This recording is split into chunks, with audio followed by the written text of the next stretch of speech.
యాదగిరిగుట్ట శ్రీ లక్ష్మీనరసింహ స్వామి దేవస్థానం ప్రతిష్టాత్మకమైన 29వ జాతీయ e governance అవార్డుకు చేరువైంది. ఢిల్లీలో జరిగిన ఈ గవర్నెన్స్ సదస్సులో ఆలయంలో అమలు చేస్తున్న డిజిటల్ సేవలపై ఆలయ EO Bhavani Shankar power point presentation ఇచ్చారు.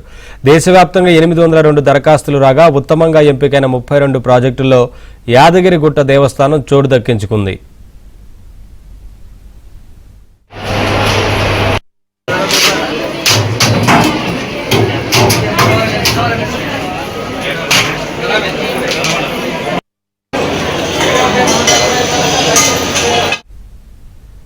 ఏప్రిల్ 8, 19వ తేదీల్లో జాతీయ ఈ గవర్నెన్స్ అవార్డుల బృందం యాదగిరిగుట్ట ఆలయాన్ని సందర్శించి డిజిటల్ సేవలను క్షేత్రస్థాయిలో పరిశీలించింది.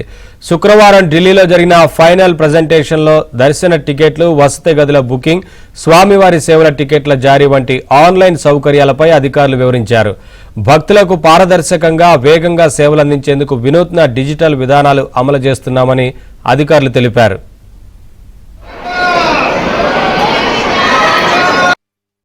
Please,